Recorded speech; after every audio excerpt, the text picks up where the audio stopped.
In today's video, I'm going to teach you how to animate image blocks in Squarespace. Animating image blocks can add polish and guide attention, and the good news is you can do it with Squarespace's built-in tools.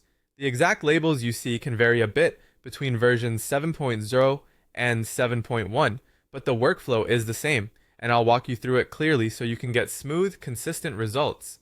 Start by opening the page that contains the image you want to animate. Hover your cursor over the image block until the small toolbar appears, then click the Edit Pencil icon. That opens the block editor where all the settings for that specific image live. If you have multiple images on a page, work on them one at a time so you can keep the timing consistent later. Inside the block editor, look for a tab or drop-down labeled Animations or sometimes Effects. Depending on your template, this may be under Design or a similar section. If you don't see it immediately, expand any collapsible menus. It's easy to miss on smaller screens. Now choose the style of movement you want. Fade in is the most subtle and works almost everywhere because it simply brings the image from transparent to opaque.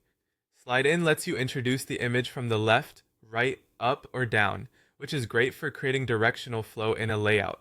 Scale creates a gentle zoom, often used for hero images or portfolios. Blur starts soft and resolves into focus, which can feel cinematic but should be used sparingly for readability. Next, adjust the details, speed, delay, and the trigger. Speed controls how quickly the animation plays.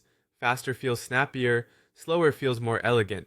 Delay tells the animation how long to wait before starting, which is useful if you want to stagger multiple images as a user scrolls. For the trigger, on-scroll is common, meaning the effect begins when the image enters the viewport. Keep delays short, around a few tenths of a second, so the page doesn't feel sluggish. When you're happy with the settings, save your changes and preview the page. Scroll through on desktop and mobile to make sure the motion feels consistent and complements your content. If an effect competes with text or draws attention away from a call to action, switch to a subtler option or reduce the speed. Repeat the same settings for related images to maintain a cohesive style. That's it. Simple, effective animation using only Squarespace's built-in features.